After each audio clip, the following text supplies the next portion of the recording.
प्रधानमंत्री नरेंद्र मोदी ने आज राम जन्मभूमि मंदिर का भूमि पूजन किया।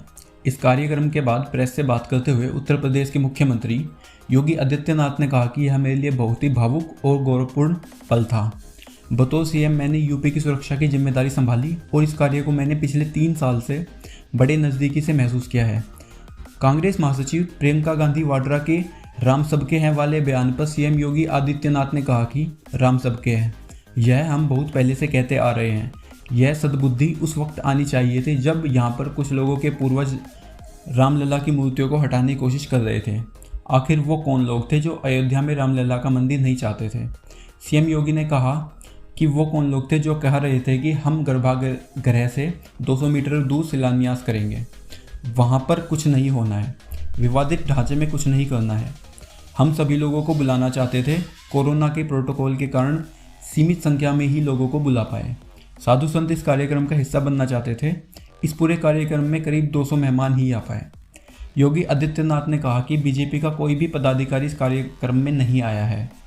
बीजेपी के राष्ट्रीय अध्यक्ष भी इस कार्यक्रम में आ सकते थे और बीजेपी के प्रदेश अध्यक्ष भी इस कार्यक्रम में आ सकते थे, लेकिन कोई भी इस कार्यक्रम में सहभागी नहीं है। सीमित संख्या में मेहमानों को बुलाकर एक शुभ कार्यक्रम की शुरुआत कर देना, इस उद्देश्य से हम लोगों ने कार्यक्रम को आयोजित किया। सीएम योगी ने कहा कि कोरोना में के प्रोटोकॉल को भी सख्ती से लागू करना था, लेकिन एक बहुप्रतीक्षित कार्यक्रम को बिना किसी देरी के लिए करे आगे बढ़ाना था। इस उद्देश्य से यह कार्यक्रम हम लोगों ने इस रूप में किया। उन्होंने कहा कि कार्यक्रम का लाइव प्रसारण था। हमारा मानना है कि राम सबके हैं, सभी लोगों को राम के काज में सहयोग भी करना चाहिए, लेकिन राम के नाम पर समाज को बांटने की कोशिश नहीं करनी चाहिए। यूपी के सीएम ने आगे कहा कि हमने सबको जोड़ने का काम किया है, हमने राम के नाम पर राजनीति नहीं की है। भगवान राम के मंदिर के लिए जिस निष्ठा से हम 1984 से जुड़े थे, उसी निष्ठा से 2020 में भी जुड़े हुए हैं।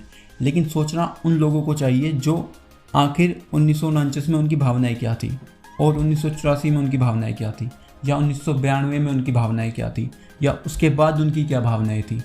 वह लोग क्यों बार बार सुप्रीम कोर्ट जाते थे?